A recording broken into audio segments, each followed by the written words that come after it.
Hello everyone, this is me Sharon and welcome back to my channel. Now previously I have showed you how to crochet this particular pouch using the chevron stitch, and last night I was checking out some videos on YouTube on how to make some crochet hook case, and I thought maybe I would do something different, and I'll be using this particular pouch in order to make a crochet hook case. But it's gonna be different since I can flip this out. So this is the inside. So I thought maybe I could add something here wherein I could organize all the hooks in one place. So what I'm gonna do is I'm gonna work a few rows of single crochets, and I've already done that. So the foundation of this one is 26, and starting on the second chain from hook, I started working one single crochet into each chain for a total of 25 stitches. So I chained one after that, turn, and then work one single crochet into the same chain one. So that's gonna be the first stitch, and then started working one single crochet into each stitch across.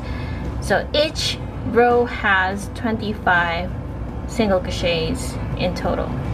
So what I did is I kept on working until I get the height of this pouch. So the size is about 4 1/4, and then for the height it's about 5 1/4 as well. So I made it a bit smaller so that I could insert this one inside this pouch. Now I'm going to do, or to make one more piece and then work a single crochets around in order to thicken these, because this is where I will be inserting all the hooks, which you will see later. And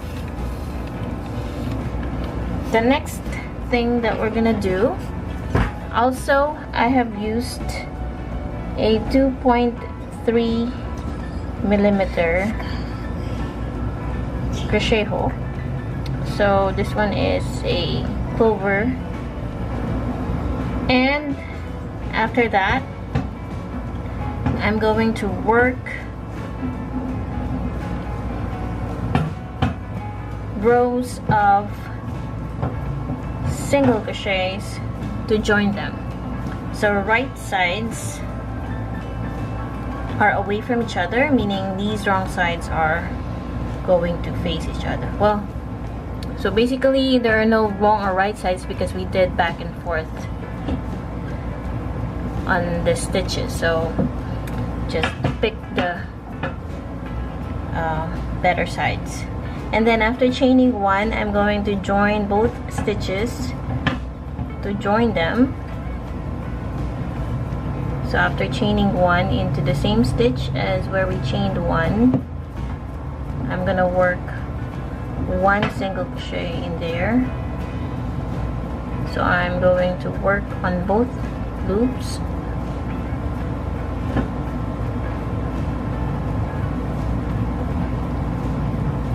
So it's easier when you started your foundation chain, and then on the first row I worked in back chains, so you will get a nice edge once you finish all the rows. So it will be easier to join them after that. So I will just work, or I will keep working rows of single crochets on this side to join them, and then I'll show you when I get to the corner. This is what it looks like after working a row of single crochets joining the two pieces. And then I finally got to the last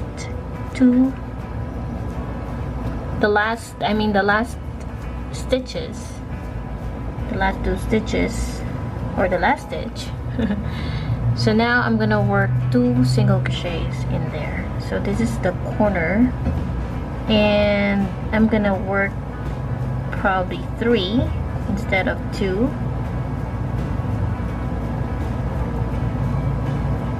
And then this will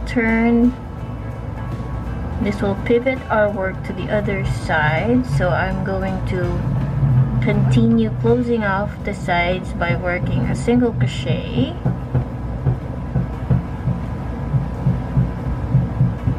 So just make sure that you'd be closing the sides evenly.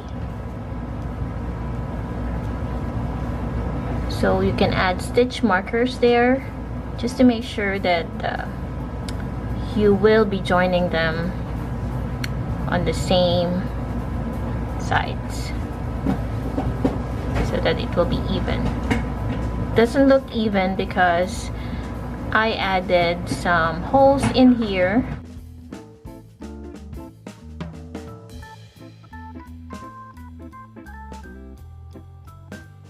So this is where I will be putting or inserting my hooks later.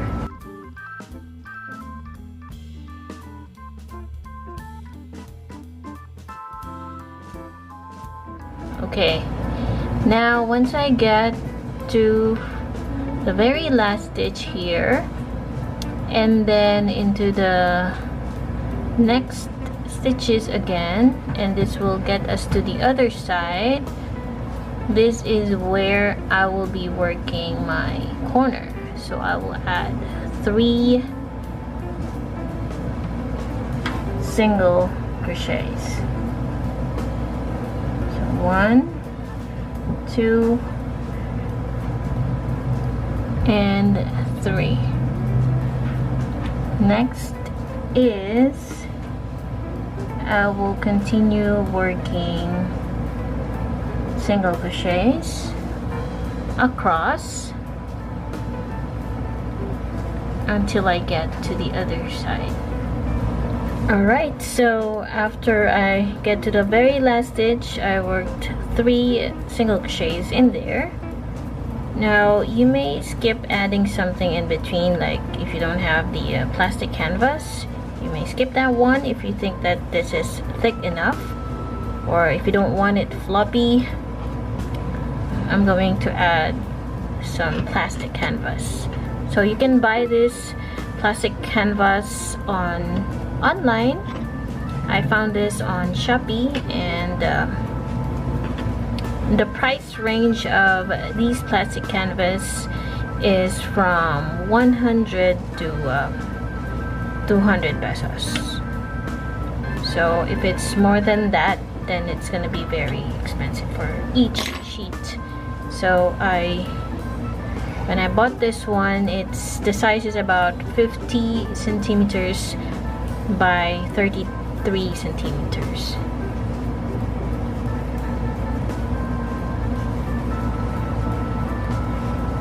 So now I'm gonna close this side just like what I did with this side. So this is what it looks like now. So after slip stitching into the corner, what I did next is I slip stitch until I get to the middle and then chain about 10. So this is really great for easy pulling when you insert this one inside. And then I stopped right here, and I'm going to fasten this one off, and then we'll be inserting the hooks.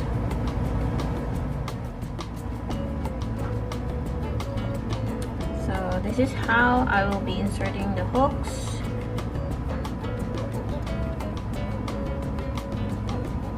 So nice and easy, and you can easily get what hook size you want. And then at the back you can insert your stitch markers or needles.